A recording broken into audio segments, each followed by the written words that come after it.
और उसने पसंद की शादी की थी। घर वालों ने उस सहर बच्ची की बहन मेरे साथ मौजूद है, वो दिल की बातें बहन को बताती भी होगी। 5-6 महीने हुए शादी को, उसके ससुराल में पता लग गया कि एक दाई को लेकर आया वो। उसने आपको ये सारी बातें पता है? हाँ, मैं किसने? सहर ने बताया? शहर के मुंह पे आके कहता था मैं बस तुम्हारा ही हूँ, जैसा भी हूँ तुम्हारा ही हूँ। अभी फिर 5 महीनों का हम्बल था उसे। दोबारा फिर? हाँ, कल्याण का पता नहीं कल्याण की कारदस ते की नहीं सी कारदस। जान जदों तो उत्थे पहुंचे सिस्टर ਨੂੰ ਲੈ ਕੇ ਵਾਪਸ ਆਇਆ ਉਧਰ ਨਹੀਂ ਲੱਭੇ ਹੈਗੇ। ਫਿਰ ਉਧਰ ਮੈਂ ਅੱਗੇ ਗਿਆ ਉਹਨੂੰ ਲੱਭਦਾ ਰਿਹਾ ਹੈਗਾ। ਕਿੰਨੇ ਪੈਸੇ ਉਹਨੇ ਤੈਨੂੰ ਦਿੱਤੇ ਸੀ? ਹੁੰਦਾ ਤਿੰਨੇ ਭੈਣ ਭਰਾਵਾਂ ਦੇ, ਜਿਹੜੇ ਭਰਾ ਨੇ ਨਾ ਤਿੰਨੇ ਪਿਓ ਦੀ ਜੇਬ 'ਚ ਵੀ। RNN डिजिटल मीडिया की वीडियोस देखने के लिए हमारे चैनल को सब्सक्राइब कीजिए और बेल के आइकन पर क्लिक कीजिए ताकि आप हमारी आने वाली तमाम वीडियो से बाखबर रह सकें। बिस्मिल्लाहिर्रहमानिर्रहीम। अस्सलाम वालेकुम नाज़रीन, मैं राजा नसीर और आप देख रहे हैं RNN डिजिटल मीडिया।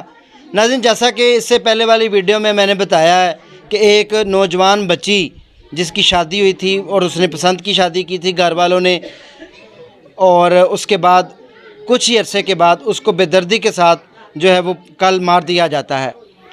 उस सहर बच्ची की बहन मेरे साथ मौजूद है। आइए हम इनसे गुफ्तगू करके जानते हैं, क्योंकि बहनों के साथ दोस्ती भी होती है, अंडरस्टैंडिंग भी होती है, वो दिल की बातें बहन को बताती भी होगी। क्या मामलात उस बेचारी के साथ पेश आए, क्यों उसको मारा गया, नौबत यहाँ तक क्यों आई, जानने की कोशिश करते हैं। अस्सलाम वालेकुम बेटा। वालेकुम। क्या नाम है आपका? महक। महक बेटा, आपकी जो बहन है वो दुनिया से चली गई, अल्लाह को प्यारी होगी, बहुत ज़्यादा दुख हुआ।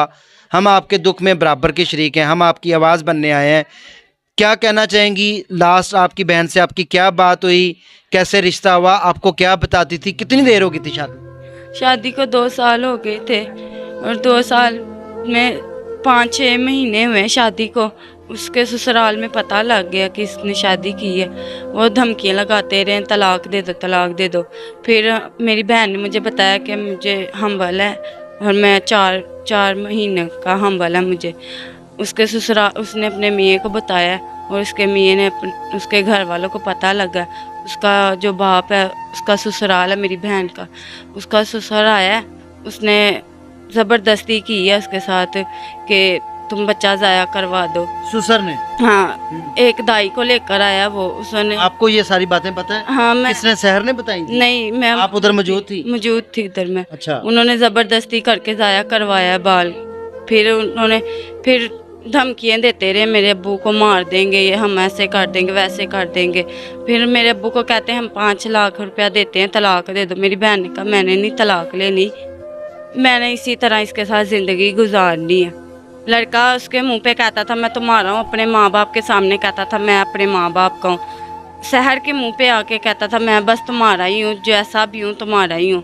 फिर मेरी बहन लोगों के घरों में काम करती थी, काम करके अपना घर चलाती रही, किराए पे चली गई। मेरे अब्बू ने उसे घर से निकाल दिया। मेरे अब्बू ने कहा जब तुम हमारी बात नहीं सुनती, उसने मुझे बोला है कि मैं तेरी बेटी मार दूंगा या तेरी बेटी मार दूंगा या तेरे भाइयों को बेटों को मार दूंगा। मेरे अब्बू ने उसे घर से निकाल दिया। वो उसका जो पति था, शोहर था, उसने कहा किराए पे घर ले लेते हैं हम। उसने किराए पे घर लेके दिया, वहाँ आता जाता रहा। अभी फिर 5 महीनों का हम्बल था उसे। दोबारा फिर? हाँ, दोबारा फिर 5 महीनों का हम्बल था उसे। तो उसे कहता है ज़ाया करवा दो। उसने कहा बार बार तुम मेरे साथ यही करवाते हो, मैंने नहीं करवाना। उसने फिर धमकियाँ लगाई हैं मेरी बहन को। उसने कहा मैं मार दूंगा। उसके जेठ ने कहा ज़ाया करवा दो, उसने कहा मैंने नहीं करवाना। फिर वो धमकियाँ लगाता रहा, घर आके 2-3 दफ़ा उसने धमकियाँ दी हैं, फ़ोन पे दी हैं। फिर उसका फ़ोन भी उन्होंने कहीं बंद करके, उनका पता नहीं अब उनके पास है, उन्होंने कहीं फेंक दिया है और ये हमें मालूम नहीं है।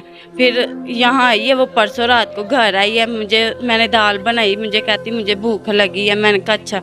मैंने उसे खाना दिया, उसने खाना खाया। अब्बू से उसने पैसे मांगे हैं 200 रुपये। अब्बू ने कहा मेरे पास नहीं है, 150 रुपया है। अब्बू ने उसे 150 रुपया दे दिया है। मुझे कहती टाइम क्या हुआ? मैंने कहा 9 बजने वाले हैं शहर। कहती चल ठीक है, मैं चली माँ दे घर। मैं कहा चल ठीक है। जान नूं नाल लै गई है। नाले ते पहुंचे ने, अगों दा जेठ ਉਹਨੂੰ ਮਿਲ ਪਿਆ। जान ਨੂੰ ਕਹਿੰਦਾ ਥੱਲੇ ਉਤਰ, ਗੱਡੀ ਵਿੱਚ ਪੈਟਰੋਲ ਪਵਾ ਕੇ ਲਿਆ। जान ਉਹਦੇ जेठ ਦੀ ਦੁਕਾਨ ਤੇ ਕੰਮ ਕਰਦਾ, ਉਹਦੇ ਸੋਹਰੇ ਦੀ ਦੁਕਾਨ ਤੇ। वो यानी कि जिस मोटरसाइकिल पे आया था? ਹਾਂ, ਹੋਂਡੇ ਤੇ ਆਇਆ। जान ਨੂੰ ਕਹਿੰਦਾ ਤੇਲ ਪਵਾ ਕੇ ਲਿਆ। जान ਨੇ ਕਿਹਾ ਕੀ ਕਮਾੜੀ ਹੈ? जान ਨੇ ਕਿਹਾ ਉਸਤਾਦ ਤੇਲ ਤੇ ਵਿੱਚ ਹੀਗਾ। ਕਹਿੰਦਾ ਨਹੀਂ ਤੂੰ ਫੇਰ ਵੀ ਪਵਾ ਕੇ ਲਿਆ ਜਾ। ਅਜ਼ਾਨ ਤੇਲ ਪਵਾਉਣ ਚਲਾ ਗਿਆ, ਕਹਿੰਦਾ ਅਸੀਂ ਹੌਲੀ ਹੌਲੀ ਜਾਣੇ ਆ, ਤੂੰ ਤੇਲ ਪਵਾ ਕੇ ਤੇ ਆਇਆ। ਅਜ਼ਾਨ ਤੇਲ ਪਵਾ ਕੇ ਆਇਆ, ਗੱਡੀ ਪੈਂਚਰ ਹੋ ਗਈ, ਅਜ਼ਾਨ ਪੈਂਚਰ ਲਵਾਉਣ ਚਲਾ ਗਿਆ, ਪੈਂਚਰ ਲਵਾ ਕੇ ਆਇਆ, ਲੱਭਦਾ ਰਿਹਾ ਅਜ਼ਾਨ ਕਿਤੇ ਨਹੀਂ ਲੱਭੀ। ਅਜ਼ਾਨ ਘਰ ਹੈ, ਅਜ਼ਾਨ ਨੇ ਆ ਕੇ ਮੈਨੂੰ ਕਿਹਾ ਵੀ ਉਹਦਾ ਜੇਠ ਉਹਨੂੰ ਲੈ ਗਿਆ, ਫੋਨ ਕਰ ਸਹਿਰ ਨੂੰ। ਮੈਂ ਸਹਿਰ ਦਾ ਨੰਬਰ ਮਿਲਾਇਆ। ਮੋਟਰਸਾਈਕਲ ਇਹਦੇ ਕੋਲ ਹੀ ਸੀ? ਹਾਂਜੀ। ਅੱਛਾ, ਫਿਰ ਅਸੀਂ ਉਹਨੂੰ ਨੰਬਰ ਤੇ ਫੋਨ ਕਰਦੇ ਰਹੇ, ਨੰਬਰ ਬੰਦ ਹੁੰਦੇ। ਜੇਠ ਦੇ ਸਾਈਕਲ ਹਜੇ ਵੀ ਤੁਹਾਡੇ ਕੋਲ ਹੈ? ਹਾਂਜੀ ਸਾਡੇ ਕੋਲ ਹੈ ਹਾਲੇ ਵੀ। ਠੀਕ। ਫਿਰ ਅਸੀਂ ਫੋਨ ਕਰਦੇ ਰਹੇ ਹਾਂ, ਨੰਬਰ ਬੰਦ ਜਾਂਦੇ ਰਹੇ ਨੇ। ਫਿਰ ਅਸੀਂ ਲੱਭਦੇ ਰਹੇ ਹਾਂ। ਮੈਂ ਉਹਨਾਂ ਦੇ ਘਰ ਗਈ, ਮੈਂ ਆਪਣੀ ਭੈਣ ਦੇ ਘਰ ਗਈ ਹਾਂ। ਮੈਂ ਗਈ, ਮੈਂ ਕਿਹਾ ਸ਼ਾਇਦ ਘਰ ਚਲੀ ਗਈ ਹੋਵੇ, ਸ਼ਾਇਦ ਮੋਬਾਈਲ ਬੰਦ ਹੋ ਗਿਆ ਹੋਵੇ ਉਹਦਾ। ਮੈਂ ਘਰ ਗਈ, ਘਰ ਤਾਲਾ ਵੱਜਾ, ਸਾਰਿਆਂ ਲੱਭਦੇ ਰਹੇ, ਨਹੀਂ ਲੱਭਾ। ਫਿਰ ਅਸੀਂ ਥਾਣੇ ਗਏ, ਸਾਡੀ ਪੁਲਿਸ ਨੇ ਨਹੀਂ ਸੁਣੀ ਹੈਗੀ। ਪੁਲਿਸ ਵਾਲਿਆਂ ਨੂੰ ਅਸੀਂ ਕਿਹਾ ਸਾਡੀ ਭੈਣ ਇੰਜ ਗਵਾਹ ਹੋ ਗਈ, ਸਾਡੇ ਨਾਲ ਟੁਰ। ਦੇਖੋ ਤੁਹਾਡੇ ਕੋਲ ਤੇ ਸਭ ਤੋਂ ਵੱਡਾ ਸਬੂਤ ਹੈ ਜਿਹੜਾ ਮੋਟਰਸਾਈਕਲ ਦੇ ਉੱਤੇ ਤੁਹਾਨੂੰ ਛੱਡ ਕੇ ਚਲਾ ਗਿਆ, ਜਿਹੜਾ ਬੰਦਾ ਉਹਨੂੰ ਫੜਨ ਪੁਲਿਸ ਵਾਲੇ, ਸਾਰਾ ਕੁਝ ਸਾਹਮਣੇ ਆ ਜਾਏਗਾ। ਤੇ ਅਸੀਂ ਪੁਲਿਸ ਦੇ ਕੋਲ ਗਏ, ਪੁਲਿਸ ਨੇ ਸਾਡੀ ਨਹੀਂ ਸੁਣੀ। ਉਹਨਾਂ ਨੇ ਕਿਹਾ ਸੁਬਾਹ ਆਇਓ। ਕਿਤੇ ਗਏ ਹੋਏ ਨੇ, DFC ਹਰੇ ਕਿਤੇ ਗਏ ਨੇ। ਅਸੀਂ ਫਿਰ ਆ ਗਏ ਘਰ। ਅਸੀਂ 3 ਵਜੇ ਤੱਕ 4 ਵਜੇ ਤੱਕ ਲੱਭਦੇ ਰਹੇ, ਸਾਨੂੰ ਨਹੀਂ ਲੱਭੀ ਹੈ। ਅਸੀਂ ਰਾਤ ਘਰ ਆ ਗਏ। ਸੁਬਾਹ ਅਸੀਂ ਫਿਰ ਥਾਣੇ ਗਏ ਹਾਂ, ਉੱਠ ਕੇ ਥਾਣੇ ਗਏ ਹਾਂ। ਉਹਨਾਂ ਨੇ ਫਿਰ ਨਹੀਂ ਸਾਡੀ ਗੱਲ ਸੁਣੀ। ਫਿਰ ਅਸੀਂ DPO ਤੇ ਗਏ ਹਾਂ, DPO ਤੇ ਗਏ ਹਾਂ। ਸਾਨੂੰ ਫੋਨ ਆ ਗਿਆ ਕਿ ਲਾਸ਼ ਲੱਭ ਗਈ, ਨਾਲੇ ਵਿੱਚ ਮਾਰ ਕੇ ਉਹਨਾਂ ਨੇ ਸੱਟ ਦਿੱਤਾ। ਮੇਰੀ ਭੈਣ ਨੂੰ ਉਹਨਾਂ ਨੇ ਬੜੀ ਦਰਦੀ ਨਾਲ ਮਾਰਿਆ। ਉਹਨਾਂ ਨੇ ਕਾਚੂ ਮਾਰੇ, ਉਹਦੀ ਧੌਣ ਦੇ ਉੱਤੇ ਨਿਸ਼ਾਨ ਪਾਏ ਸਾਰੇ। ਫਿਰ ਇਹ ਪੋਟਿਆਂ ਦੇ ਉੱਤੇ ਉਹਨਾਂ ਨੇ ਮਾਰੇ, ਨਿਸ਼ਾਨ ਦਿੱਤੇ, ਉਹਨੂੰ ਬੇਦਰਦੀ ਨਾਲ ਮਾਰਿਆ ਬੜਾ। ਬੇਟਾ ਤੇਰੀ ਭੈਣ ਸੀ, ਤੇਰੇ ਨਾਲ ਕੀ ਗੱਲਾਂ ਕਰਦੀ ਸੀ? ਖੁਸ਼ ਸੀ, ਨਹੀਂ ਸੀ, ਕੀ? ਬਸ ਉਹਨਾਂ ਨੇ ਉਹਨੂੰ ਪੌਂਚਲਾਂ ਦੇ ਵਿੱਚ ਪਾਇਆ। ਮੇਰੇ ਨਾਲ ਉਹ ਹੈ, ਮੈਂ ਉਹਨੂੰ ਇਹੀ ਕਹਿੰਦੀ ਰਹੀ ਸਹਿਰ ਇਹਨਾਂ ਦੀਆਂ ਗੱਲਾਂ ਵਿੱਚ ਨਾ ਆਈ। ਕਹਿੰਦੀ ਨਹੀਂ ਮੇਰੇ ਨਾਲ ਸਹੀ ਹੈ, ਸਾਮਾ ਸਹੀ ਹੈ, ਖਰਚਾ ਦੇ ਕੇ ਜਾਂਦਾ ਰਿਹਾ ਮੈਨੂੰ, ਮੇਰੇ ਨਾਲ ਸਾਰਾ ਕੁਝ ਸਹੀ ਹੈ। ਬਸ ਉਹਨੇ ਇੱਕ ਦਫਾ ਮੈਨੂੰ ਦੱਸਿਆ, ਕਹਿੰਦੀ ਉਹ ਆਇਆ ਹੈ, ਉਹਦਾ ਜੇਠ ਆਇਆ, ਉਹਨੇ ਧਮਕੀਆਂ ਲਾਈਆਂ ਨੇ ਮੈਨੂੰ ਕਿ ਬੱਚਾ ਜ਼ਾਇਆ ਕਰਾ ਦੇ ਨਹੀਂ ਤੇ ਮੈਂ ਤੈਨੂੰ ਮਾਰ ਦਾਂਗਾ। ਕਹਿੰਦੀ ਉਹ ਇੰਜੀ 2 ਸਾਲ ਹੋ ਗਏ ਇੰਜੀ ਕਹਿੰਦਾ ਆਂਦਾ। ਕਿਹੜਾ ਮਾਰਿਆ ਉਹਨੇ ਮੈਨੂੰ? ਹੈ ਉਹਨੂੰ ਕਹਿੰਦਾ ਕਿ ਉਹਦੇ ਘਰ ਗਿਆ ਹੈ। ਅਸੀਂ ਉਹਨਾਂ ਦੇ ਘਰ ਗਏ ਹਾਂ, ਪਰਸੋਂ ਸਾਡੇ ਘਰ ਆਈ, ਉਸ ਤੋਂ 2 ਦਿਨ ਪਹਿਲੇ ਅਸੀਂ ਉਹਨਾਂ ਦੇ ਘਰ ਗਏ। ਮੈਂ ਆਪਣੀ ਭੈਣ ਘਰ ਗਈ ਹਾਂ, ਅਸੀਂ ਆ ਗਏ। ਫਿਰ ਉਹ ਗਏ ਨੇ, ਮੈਨੂੰ ਉਹਨੇ ਦੱਸਿਆ, ਕਹਿੰਦੀ ਆਇਆ ਸਾਮਾ ਵੀ ਆਇਆ, ਉਹਦਾ ਵੱਡਾ ਭਰਾ ਵੀ ਆਇਆ। ਉਹਨਾਂ ਨੇ ਜਾ ਕੇ ਧਮਕੀਆਂ ਦਿੱਤੀਆਂ ਨੇ ਉਹਨੂੰ। ਕਹਿੰਦਾ ਵੇਖ, ਨਾਲੇ ਉਹਨੂੰ ਧਮਕੀਆਂ ਦੇ ਰਿਹਾ, ਨਾਲੇ ਉਹਨੂੰ ਕਹਿੰਦਾ ਮੈਂ ਤੇਰੇ ਘਰ ਆਣਾ, ਮੈਂ ਤੈਨੂੰ ਮਾਰ ਵੀ ਤੇ ਸਕਣਾ ਨਾ। ਨਾਲੇ ਉਹਨੂੰ ਕਹਿੰਦਾ ਮੈਂ ਤੈਨੂੰ ਨਹੀਂ ਮਾਰਨਾ। ਨਾਲੇ ਉਹਨੂੰ ਗੱਲਾਂ ਦੇ ਵਿੱਚ ਉਹਨੂੰ ਕਹਿੰਦਾ ਮੈਂ ਘਰ ਆਣਾ, 12 ਵਜੇ ਆ ਜਾਵਾਂ, ਭਾਵੇਂ ਜਿੰਨੇ ਵਜੇ ਮਰਜ਼ੀ ਆ ਜਾ, ਮੈਂ ਕਿਹੜਾ ਤੈਨੂੰ ਮਾਰਨਾ ਹੈ। ਆਦਾ ਉਹਨੇ ਯਕੀਨ ਬਣਾਇਆ ਕਿ ਮੈਂ ਜਿਹੜੇ ਟਾਈਮ ਮਰਜ਼ੀ ਇਹਨੂੰ ਬੁਲਾਵਾਂਗਾ, ਇਹ ਮੇਰੇ ਕੋਲ ਆਏਗੀ, ਮੈਂ ਇਹਨੂੰ ਸਾਮਾ ਦੇ ਨਾਂ ਤੇ ਬੁਲਾਵਾਂਗਾ, ਇਹ ਆਏਗੀ। ਉਹਨੇ ਨਾਲੇ ਤੇ ਉਹਨੂੰ ਕਿਹਾ, ਕਹਿੰਦਾ ਸਾਮਾ ਬੁਲਾਣ ਡਿਆ, ਚਲਾ। ਸਾਮਾ ਦੇ ਨਾਂ ਤੇ ਚਲੀ ਗਈ ਹੈ। ਮੇਰੇ ਭਰਾ ਅਜ਼ਾਨ ਨੂੰ ਕਹਿੰਦੀ ਮੇਰਾ ਦਿਲ ਨਹੀਂ ਕਰਨ ਡਿਆ ਜਾਣ ਤੇ। ਅਜ਼ਾਨ ਨੇ ਕਿਹਾ ਨਹੀਂ ਦਿਲ ਕਰਨ ਡਿਆ ਤੇ ਨਾ ਜਾ। ਫਿਰ ਕਹਿੰਦੀ ਸਾਮਾ ਨਾ ਰੋਸ ਪਵੇ ਮੇਰੇ ਨਾਲ, ਮੈਂ ਚੱਲੀ ਆ। ਅਜ਼ਾਨ ਕਹਿੰਦਾ ਚੱਲ ਠੀਕ ਹੈ, ਤੇਰਾ ਦਿਲ ਕਰਨ ਡਿਆ ਤੇ ਜਾ, ਚਲੀ ਜਾ। ਚਲੀ ਗਈ ਹੈ। ਫਿਰ ਸਾਨੂੰ ਲੱਭੀ ਨਹੀਂ ਹੈਗੀ, ਲੱਭਦੇ ਰਹੇ। ਫਿਰ ਸੁਬਾਹ ਸਾਨੂੰ ਮਰੀ ਹੋਈ ਲਾਸ਼ ਹੀ ਲੱਭੀ ਹੁੰਦੀ। ਅੱਛਾ ਬੇਟਾ ਮੈਨੂੰ ਇਹ ਦੱਸ ਕਿ ਜਦੋਂ ਉਹ ਇੱਥੇ ਆਈ ਸੀ, ਉਹਨੇ ਤੈਨੂੰ ਕੋਈ ਲਾਸਟ ਟਾਈਮ ਕੋਈ ਗੱਲ ਕਹੀ ਹੋਵੇ? ਕੋਈ ਕਿਹਾ ਉਹਨੇ ਕੁਛ ਵੀ ਨਹੀਂ ਕਿਹਾ। ਬਸ ਕਹਿੰਦੀ ਮੈਨੂੰ ਭੁੱਖ ਲੱਗੀ ਹੈ, ਮੈਂ ਉਹਨੂੰ ਰੋਟੀ ਦਿੱਤੀ, ਰੋਟੀ ਉਹਨੇ ਖਾਧੀ ਹੈ। ਮੈਨੂੰ ਕਹਿੰਦੀ ਮੈਂ ਆਪਣੇ ਘਰ ਚੱਲੀ ਹਾਂ। ਜਿਹੜਾ ਉਹਨੇ ਮਕਾਨ ਕਿਰਾਏ ਤੇ ਲਿਆ ਸੀ, ਉੱਥੇ ਉਹਦਾ ਸ਼ੋਰ ਨਹੀਂ ਸੀ ਉਹਦੇ ਨਾਲ ਰਹਿੰਦਾ। ਉਹ ਹਫਤੇ ਵਿੱਚ ਇਕੱਲੀ ਰਹਿੰਦੀ ਸੀ? ਨਹੀਂ, ਮੇਰੀ ਨਾਲ ਛੋਟੀ ਭੈਣ ਰਹਿੰਦੀ ਸੀ, ਮੇਰੀ ਭੈਣ ਤੇ ਉਹ ਦੋਨੇ ਰਹਿੰਦੀਆਂ ਸੀ। ਅੱਛਾ ਬੇਟਾ ਉਸਾਮਾ ਕੀ ਕੰਮ ਕਰਦਾ ਸੀ? ਉਹਦੀ ਕਿੰਨੀ ਉਮਰ ਹੈ ਤੇ ਪਹਿਲੀ ਉਹਦੀ ਬੀਵੀ ਚ ਕਿੰਨੇ ਬੱਚੇ ਨੇ? ਪਹਿਲੇ ਉਹਦੇ 2 ਬੱਚੇ ਨੇ ਤੇ ਨਾ ਕਹਿੰਦਾ ਉਮਰ ਦਾ ਮੈਨੂੰ ਨਹੀਂ ਹੁੰਦੀ ਦਾ ਪਤਾ ਹੀਗਾ। ਤੇ ਮਿਸ਼ਰੀ ਸ਼ਾਹ ਦੇ ਵਿੱਚ ਕੰਮ ਉਹ ਕਰਦਾ। ਤੁਹਾਡੇ ਘਰ ਇੱਥੇ ਆਂਦਾ ਸੀ, ਸਹੀ ਮਿਲਦਾ ਜੁਲਦਾ ਸੀ ਗੱਲਬਾਤ? ਉਹਦਾ ਰਵੱਈਆ ਕਿਹਦਾ ਹੁੰਦਾ ਸੀ ਤੁਹਾਡਾ? ਰਵੱਈਆ ਸਾਡੇ ਸਾਹਮਣੇ ਤੇ ਸਹੀ ਹੁੰਦਾ ਸੀ। ਹੁਣ ਕੱਲਿਆਂ ਦਾ ਪਤਾ ਨਹੀਂ, ਕੱਲਿਆਂ ਕੀ ਕਰਦਾ ਸੀ ਤੇ ਕੀ ਨਹੀਂ ਸੀ ਕਰਦਾ ਹੀਗਾ। ਅੱਛਾ ਅਜ਼ਾਨ, ਜਦੋਂ ਤੂੰ ਉੱਥੇ ਪਹੁੰਚਿਆ ਸਿਸਟਰ ਨੂੰ ਲੈ ਕੇ, ਉਸਤਾਦ ਤੇਰਾ ਸਾਹਮਣੇ ਆ ਗਿਆ, ਕੀ ਉਹਨੇ ਤੈਨੂੰ ਕਿਹਾ ਆਂਦੇ ਸਾਰ? ਉਹਨੇ ਕਿਹਾ ਟਾਇਰ ਪੈਂਚਰ ਹੈਗਾ, ਨਾਲ ਪੈਟਰੋਲ ਪਵਾ ਲਿਓ। ਮੋਟਰਸਾਈਕਲ ਪੈਂਚਰ ਹੈ ਸੀ? ਹਾਂਜੀ ਉਸ ਟਾਈਮ ਪੈਂਚਰ ਸੀ। ਅੱਛਾ। ਪੈਟਰੋਲ ਪਵਾਇਆ, ਪੈਂਚਰ ਲਵਾਇਆ ਹੈਗਾ। ਮੈਂ ਵਾਪਸ ਆਇਆ, ਉਧਰ ਨਹੀਂ ਲੱਭੇ ਹੈਗੇ। ਫਿਰ ਉਧਰ ਮੈਂ ਅੱਗੇ ਗਿਆ, ਉਹਨੂੰ ਲੱਭਦਾ ਰਿਹਾ ਹੈਗਾ। ਉਧਰ ਮੈਨੂੰ ਅੱਗੇ ਕੁੱਤੇ ਵੀ ਪੈ ਗਏ ਨਾਲੇ ਦੇ, ਕਿੱਧਰ ਲਾਸ਼ ਉਹਨਾਂ ਨੇ ਸੱਟੀ ਸੀ। ਉਧਰੋਂ ਵਾਪਸ ਆਇਆ, ਮੈਂ ਘਰ ਆਇਆ ਹੈਗਾ। ਘਰ ਆ ਕੇ ਕਿੰਨੀ ਦੇਰ ਤੋਂ ਲੱਭਦਾ ਰਿਹਾ? ਉਹਨਾਂ ਨੂੰ ਮੈਂ ਲੱਭਿਆ ਅੱਧਾ ਘੰਟਾ ਉਧਰ ਪੂਰਾ। ਨਹੀਂ ਉਧਰ ਲੱਭੇ ਘਰ। ਮੋਟਰਸਾਈਕਲ ਲੈ ਕੇ ਤੂੰ ਲੱਭਦਾ ਰਿਹਾ, ਤੈਨੂੰ ਨਹੀਂ ਲੱਭੇ ਤੂੰ ਫਿਰ ਘਰ ਆ ਗਿਆ? ਘਰ ਆਇਆ। ਫੋਨ ਕਿੰਨੇ ਪੈਸੇ ਉਹਨੇ ਤੈਨੂੰ ਦਿੱਤੇ ਸੀ? ਉਹਨੇ 500 ਰੁਪਇਆ ਦਿੱਤਾ ਸੀ। ਪੈਂਚਰ ਲਾਲਚ ਦਿੱਤੀ ਕਿ ਚਲੋ ਪੈਟਰੋਲ 500 ਦਾ ਉਹਦੀ ਮੋਟਰਸਾਈਕਲ 'ਚ ਪਵਾਇਆ ਹੈਗਾ। ਅੱਛਾ ਹੁੰਡੇ 'ਚ। ਠੀਕ ਹੈ। ਤੇ ਉਹ ਉਸ ਟਾਈਮ ਛੁੱਟੀ ਕਰਕੇ ਆਇਆ, ਕੰਮ ਵਗੈਰਾ ਤੇ ਨਹੀਂ ਸੀ ਗਿਆ? ਸਵੇਰ ਦਾ ਟਾਈਮ ਸੀ? ਕੰਮ ਤੋਂ ਛੁੱਟੀਆਂ ਹੋਈਆਂ, ਦੁਕਾਨ ਉਹਨਾਂ ਦੀ ਬੰਦ ਹੈ, ਮਿਸ਼ਰੀ ਸ਼ਾਹ ਛੁੱਟੀਆਂ ਹੋਈਆਂ ਈਦ ਦੀ ਵਜ੍ਹਾ ਤੋਂ? ਹਾਂਜੀ ਛੁੱਟੀਆਂ ਨਹੀਂ ਹੋਈਆਂ ਸੀ ਖੋਲੀ ਦੁਕਾਨ? ਹਾਂਜੀ।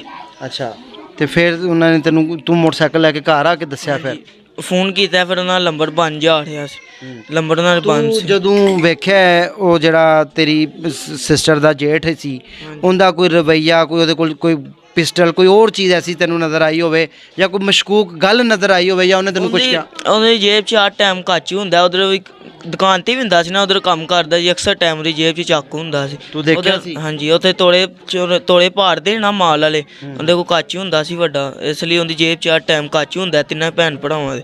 ਜਿਹੜੇ ਭਰਾ ਨੇ ਨਾ ਤਿੰਨੇ, ਪਿਓ ਦੀ ਜੇਬ 'ਚ ਵੀ, ਪੁੱਤਰ ਦੇ ਵੀ, ਦੋਨਾਂ ਦੇ ਜੇਬ 'ਚ ਕਾਚੂ ਹੈਗੇ ਉਹਨਾਂ ਦੇ, ਤਿੰਨਾਂ ਦੇ ਹੁੰਦੇ ਸੀ। ਅੱਛਾ, ਤੇ ਤੂੰ ਬੇਟਾ ਕੋਈ ਮਹਿਸੂਸ ਨਹੀਂ ਕੀਤਾ ਕਿ ਮੇਰੀ ਭੈਣ ਨੂੰ ਜਾ ਰਿਹਾ ਜਾਂ ਮੈਂ ਨਾ ਜਾਵਾਂ, ਜਾਂ ਤੂੰ ਫੌਰਨ ਕਹਿਣਾ ਮੰਨ ਕੇ? ਕੰਮ ਨਾ 2 ਸਾਲ ਕਰਦਾ ਰਿਹਾ, ਮੈਂ ਕਿਹਾ ਉਸਤਾਦ ਨੇ ਗੱਲ ਸ਼ਾਇਦ ਮੰਨ ਲਈ, ਉਧਰ ਮੈਂ ਗਿਆ ਹੈਗਾ, ਵਾਪਸ ਆਇਆ ਉਧਰ ਨਹੀਂ ਸੀ ਹੈ। चलो बहुत शुक्रिया नाज़रीन। बहुत ही अफसोसनाक वाक़या है ये। बेटा, इसको क्या पता था कि मैं अपनी बहन को अपने हाथों से मौत के मुंह में धकेलने जा रहा हूँ। मासूम बच्चा है, बातों में आ गया उस्ताद की और बाइक ठीक करवाने चला गया। काश ये उस वक़्त ना जाता। और यहाँ पर एक और भी बहुत बड़ा सवालिया निशान है कि काश ये बेचारे अपनी बहन को घर में रोक लेते और ना जाने देते तो शायद ये सान्या रूनुमा ना होता।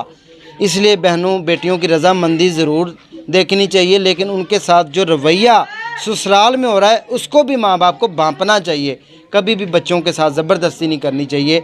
और बेटियों को भी ये देखना चाहिए कि सिर्फ़ एक प्यार को ना देखें, बल्कि ये देखें कि किस तरह जो है वो ज़िंदगी बर्बाद होगी, या हम अच्छे तरीके से चल सकते हैं, या जो हमें प्यार का लालच दे रहा है क्या वो इंसान मेरे साथ मुखलस भी है या मेरे साथ ज़िंदगी बिता भी सकता है, या वो सिर्फ़ बातों तक महदूद है। बहुत ही अफसोसनाक, दिल दहला देने वाले वाक़े के साथ दीजिए अपने मेज़बान राजा नसीर को इजाज़त। दुआ में याद रखें, सब दोबारा मिलेंगे। अल्लाह हाफ़िज़।